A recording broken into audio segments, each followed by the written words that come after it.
All right, welcome to the Just a Moment Ago podcast, episode 6. Today we're going to be talking about PAWS, post-acute withdrawal syndrome.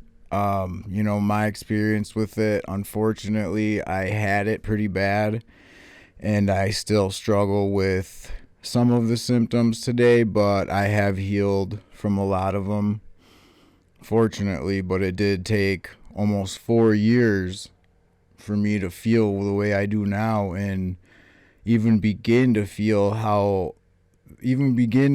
way I felt before I got PAWS 4 years ago now. So, first off,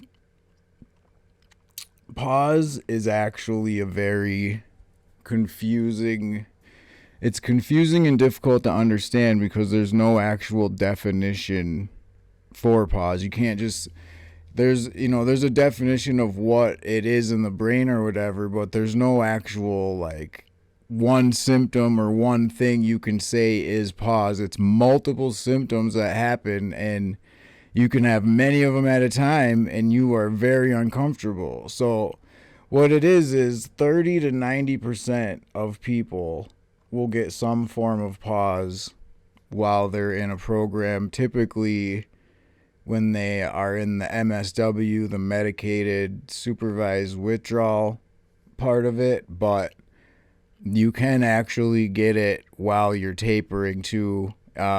People, if you taper too fast, we'll get into that. But first, what is PAWS? Post-acute withdrawal is a set of symptoms that can be experienced in a person who is in substance recovery. Now, that is one of the definitions you will get. That's not a very good definition. That's pretty general. So, but basically, PAWS happens often when detoxing and after long-term substance use. So that means that if you're tapering too fast, or when you leave a program or you stop using a substance, it's not even in a program per se. If you are using a substance and you abruptly stop, you can experience PAWS syndrome that way too. You can get it from opioids, alcohol, cocaine, prescription drugs like benzos, and even THC. I will get into more on that in just a little bit here. So the symptoms will typically occur after the initial withdrawal period. So you're going to have, when you abruptly quit, you're going to have that first couple days or first week that are maybe even 2 weeks or so that's very uncomfortable, that you just can't, you're barely going to make it through. It's very uncomfortable, and your post-acute withdrawal comes in after that and can last for, varying amounts of times. They'll say up to 2 years. It can be anywhere from a couple months to 2 years. It seems to be a pretty long-lasting thing once you get it. It's not something that seems to go away very quickly, and the people I've talked to that have experienced it didn't go away very quickly for me. I had it, and month 8 is when I decided that I needed to go back and do a program again and try to reconnect and then taper again. So just so you kind of understand what we're dealing with, the symptoms can range anywhere from fatigue to headaches to insomnia, emotional instability, physical pain, no cognitive ability, mutism. I had a form of mutism. I didn't really talk. I couldn't make decisions. So, and that's just a small list of symptoms. There's more symptoms that you can have as well. And now imagine having many of those symptoms at once when you're not using anymore. You stopped. A couple weeks went by, you stopped using, but you're still suffering from all these different symptoms of withdrawal. So imagine 2 months, 3 months, 4 months, if you don't have good support and good things around you, you're not going to be able to continue to fight through that, you know.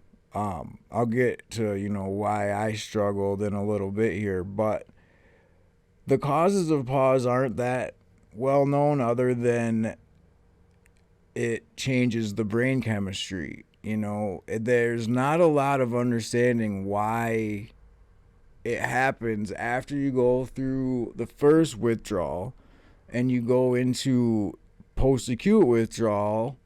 There isn't a whole lot of understanding on why that is happening to people.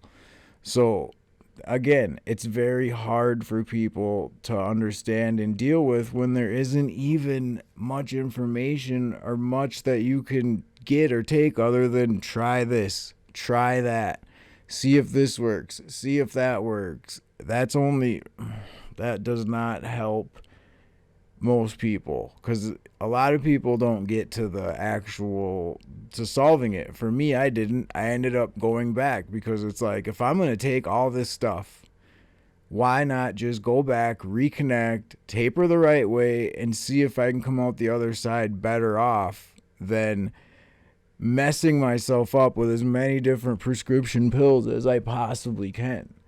So, all right. So the THC and post-acute withdrawal, let's get into that for a minute.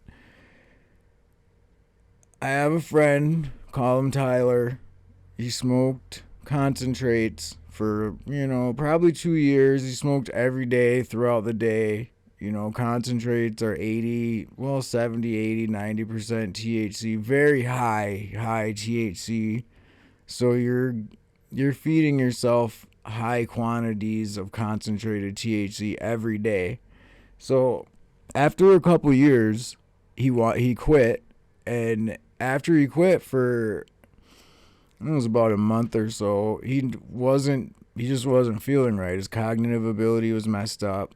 He couldn't make decisions. His emotional state wasn't very good. He's just all over the place. I think he said he was sleeping a lot too. He just fatigued real bad, didn't have energy. So he goes to the doctor, and what do? Try this, antipsychotics, try this, it's always try this with this. I really hope we can figure out some sort of real answer for PAWS sooner than later, so that the ones who are suffering bad from it right now can, get some relief, hopefully before they have to go back or maybe use again, because a lot of people just don't make it through. And for me, well, hold on a second here. Let's finish with this here THC. So after taking that stuff for a while, wasn't really working that well either. So he went and got some wax again, and that works. Like, that reconnected things after using for a couple days again. It was, just like when I went back after a week or two back in a program, all of a sudden I'm like, okay, this will probably get me back. Even though I don't feel right now, I can probably get back and then taper. So what he did is he used for a short time and tapered down, slowly just stopped using, and I'm pretty sure right now he's not, and he's all right. Like, because it wasn't a super extreme case, but it was a case of post-acute withdrawal from THC concentrates, and I really want people to be aware that that's possible and to not overdo the concentrates. So what's interesting too for me is I wasn't even aware of PAWS until I had it. A lot of people now, there's starting to be information coming out about it. People are talking about it a little bit. There's not a lot yet, which is very unfortunate. But when I got it, I didn't even know about it until I was already in the middle of it. So that's what is very, frustrating for my situation. When I went to a program, I was told that I will likely experience a year of depression-like symptoms when I leave the program. Now, I understand that year of depression-like symptoms, because when you are in a medicated program, you are pretty suppressed. The medicine that you take actually suppresses your brain quite a bit, and way more than you even realize until you start tapering down. And then you start to realize, like, wow, I was really suppressed. I wasn't feeling emotions that much. I wasn't feeling my daily life throughout life. I found out that in my relationships and things, I wasn't really as present as I thought because of how suppressed I was. So I had to become more aware of things that I was thinking and saying because my emotions were suppressed. So you don't have the same type of emotions as the other person who isn't on a medicated program. The medications like methadone are very, very strong medications. They don't give you the euphoria, but it's an opioid, so it still suppresses you and still makes you have that like slowed down type of, sort of just a slowed down type of feeling. You're not high energy. It's not a upper type of thing. So if you're on a program, you're still going to struggle with some of these things. So they said that depression for a year, and not bad. They made it sound like it would be pretty manageable, depression for a year. And then after that, you would basically be normal again. So my first time around in a program, I don't know why I fought against it so hard. I felt like probation, and I just wasn't happy in a program.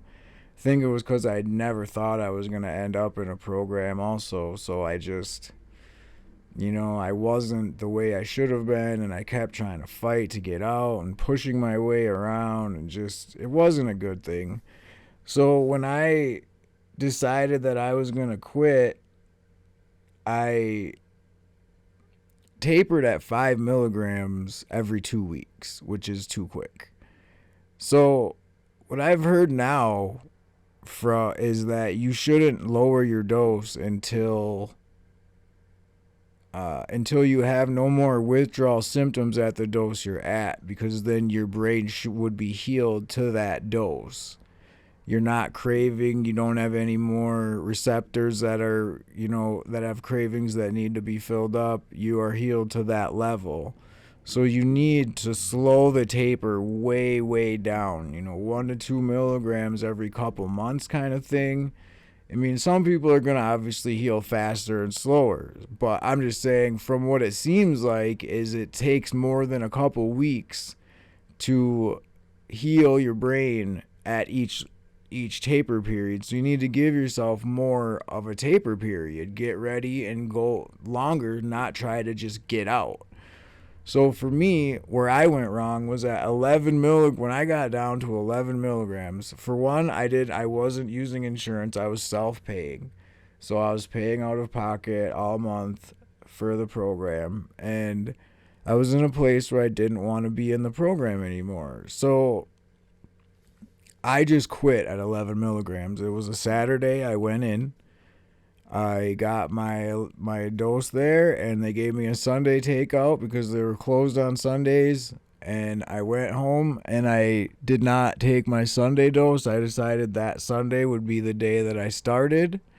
So that Sunday wasn't horrible because the first day you still have quite a bit of methadone in your system, so you manage okay. But it's the second day when everything's starting to come out of your system that your body just really starts to cramp up, and the pain kicks in, the emotional stuff starts to really ramp up, and you try to figure out ways to deal with it. And someone close to me had an idea to use LSD for a day to curb the withdrawal symptoms, and then by day 2 it would be a little bit more manageable.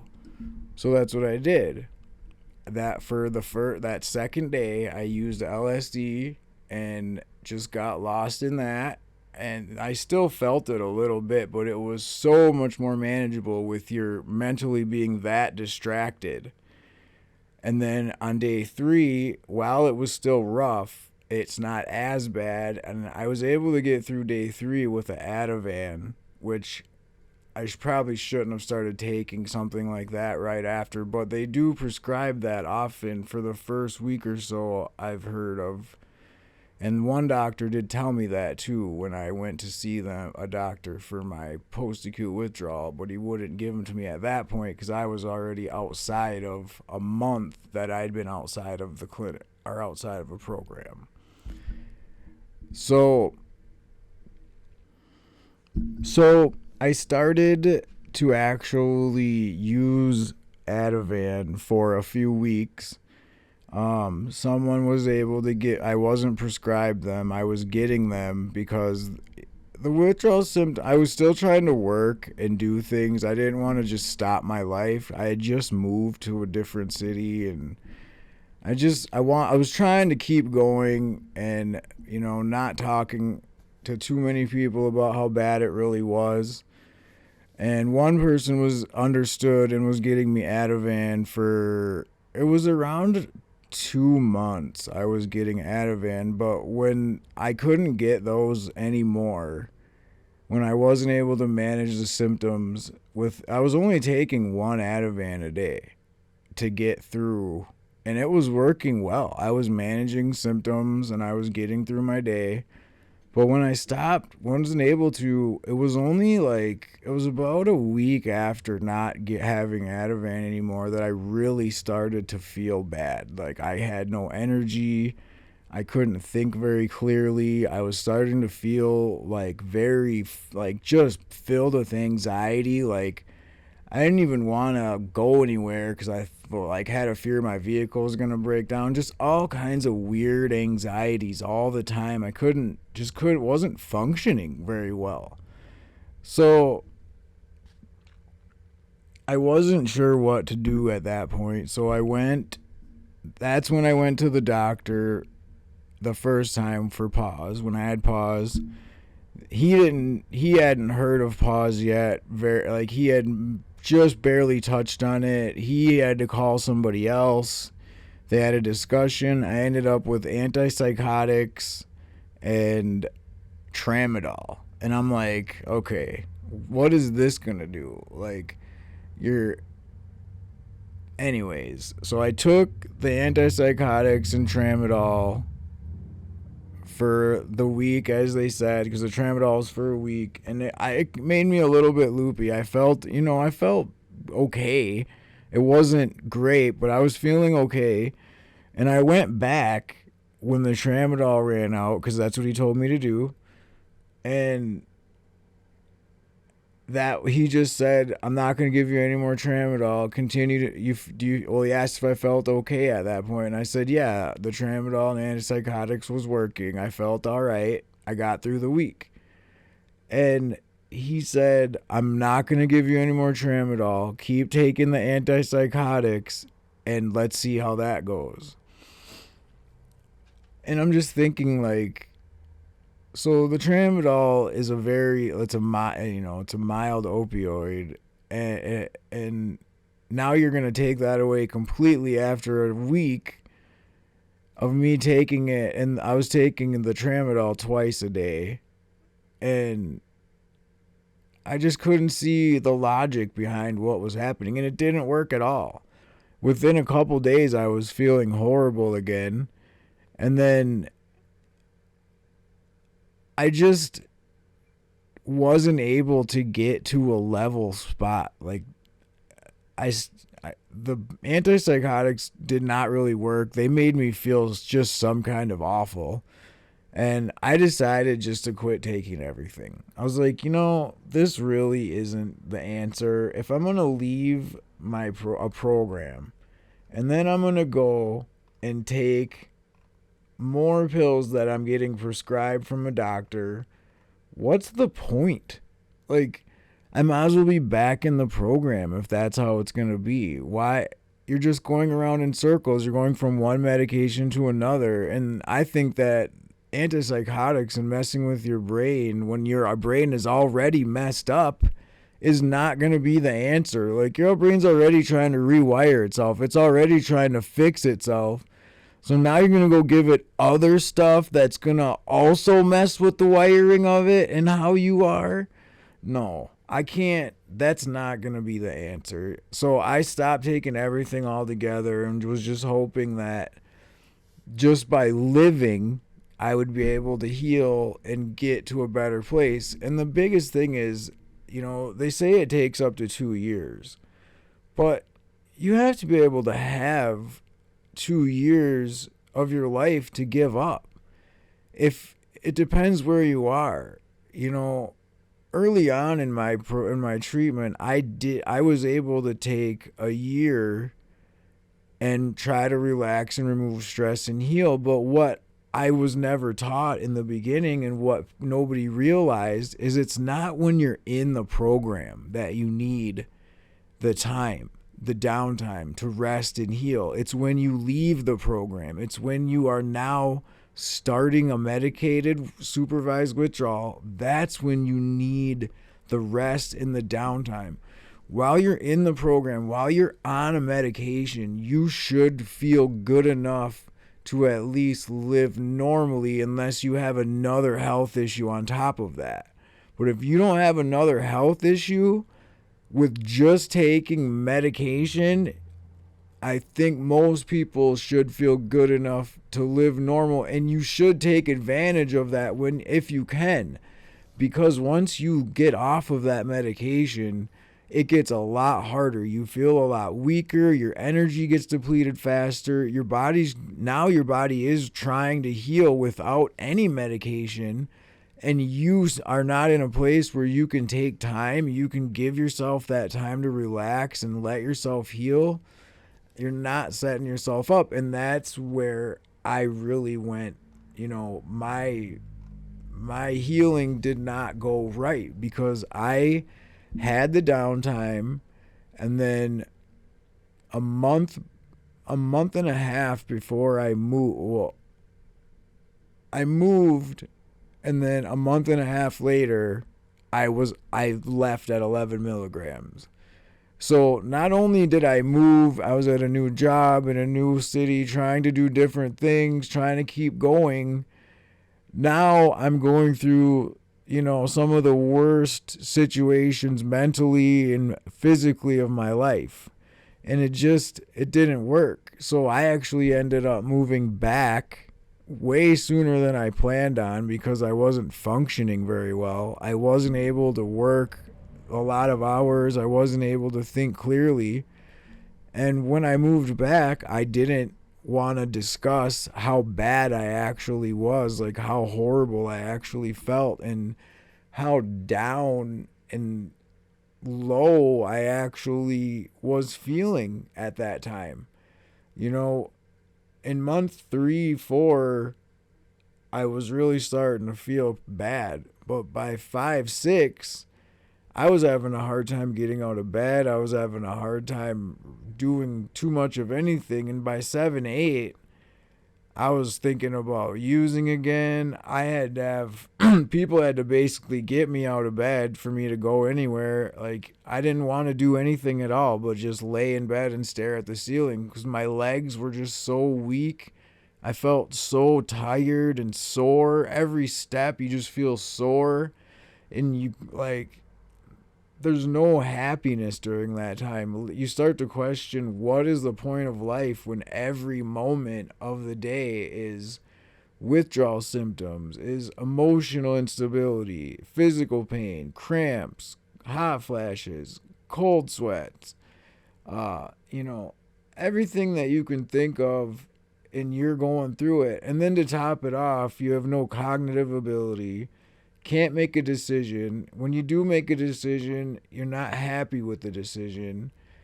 The people around you, they see something is wrong, but they really don't understand what it is or how extreme you might be feeling, like how extremely bad you might be feeling inside.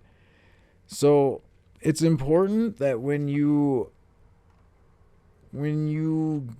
go to the end of when you're getting to the end of your program, that you don't hide the fact that you feel bad. If you start to feel bad, if you feel like you're getting PAWS, you really need to be as open about that as possible and seek as much support as possible.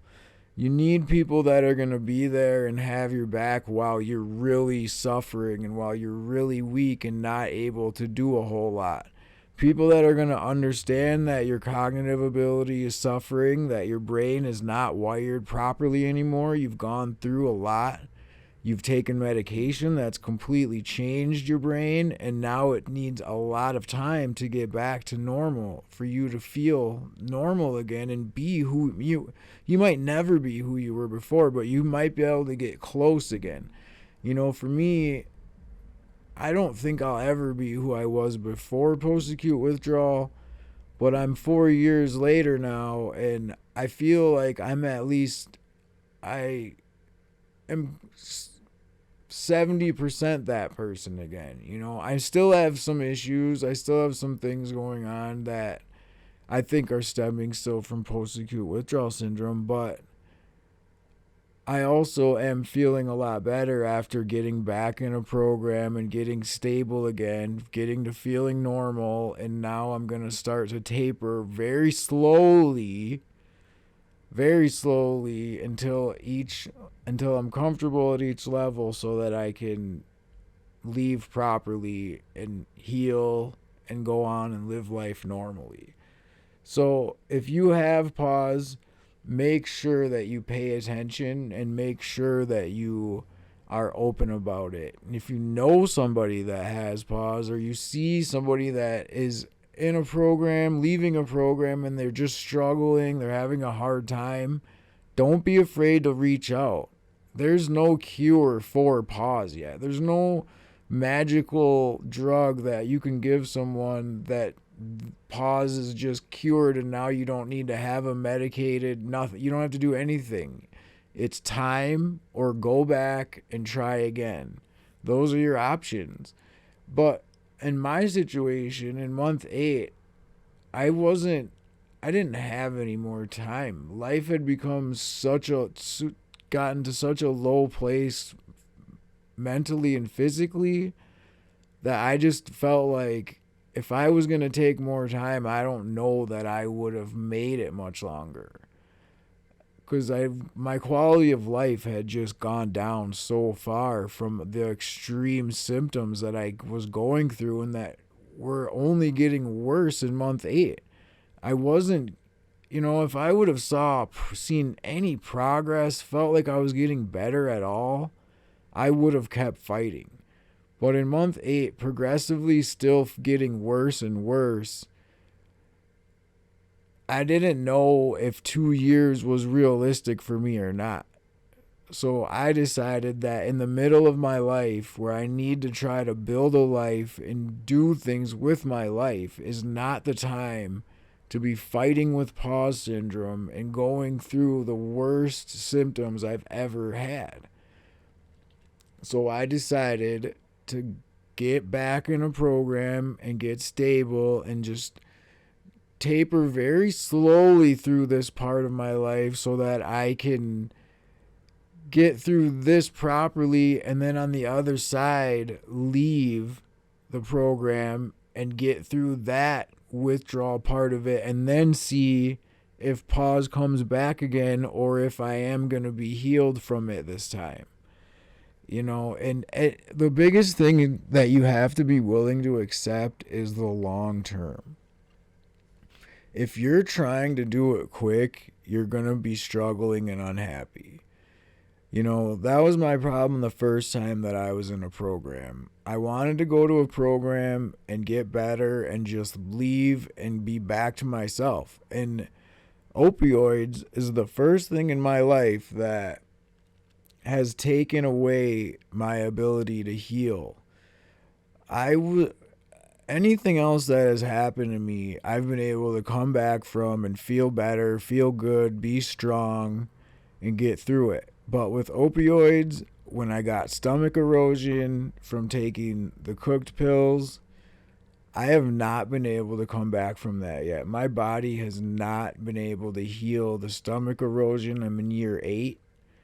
And there's just not a lot of answers right now, and that's one of the frustrating parts. So I've gotten to a place where I'm accepting time is the answer. I have to accept that over time I'm going to find the answers I need. I found some answers, and I've healed from where I was 8 years ago to an extent, but I have a long ways to go before I'm going to be healed and even close to back to who I was before addiction. So it's really important to just be honest and get support and manage as long as you can. I managed as long as I could, but I was trying to white knuckle it, as they say, in a way, because I wasn't telling anybody what I was really going through. I was kind of playing it down, like, I can go do that, I'll do this, I'll be, I'm fine, just let me get through it. But really, I wasn't fine, and that's what was really the worst part, and that's why I ended up going through what I'm going through and had to go back and try again. So I really hope that this brings light to, well, actually,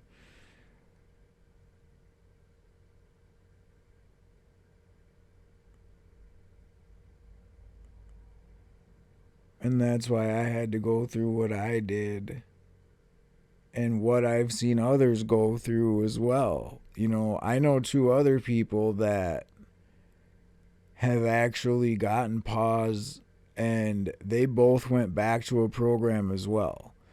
So the one person I know went back in month 8, and the other person went back in month 9, and I went back in month 8.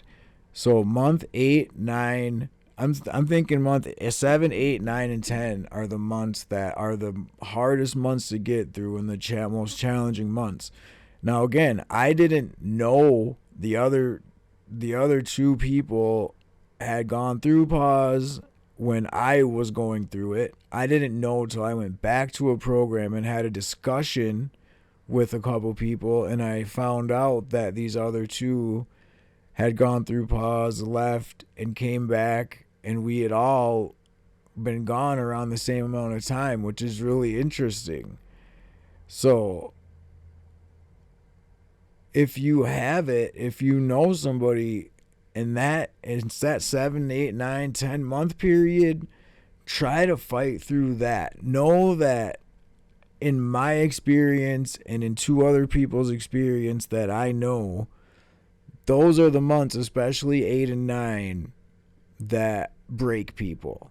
It broke me, and it broke 2 others that I know that kind of surprised it did, because they're people who want to be off of a program too.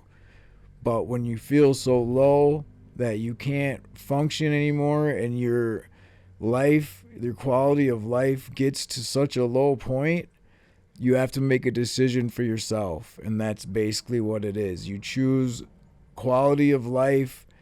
A lot of people take a medication every day. This isn't every day. It's every day, but it isn't permanent. It's only going to be temporary for so many years until you get healed the proper way. So, thank you. I really hope this brings light to the post-acute withdrawal syndrome, and I hope people can understand just how extreme and how tough it really is for people to get through these symptoms. So thank you for watching. Please like and subscribe. Stay safe, stay happy, stay healthy, and make good choices for you and those around you.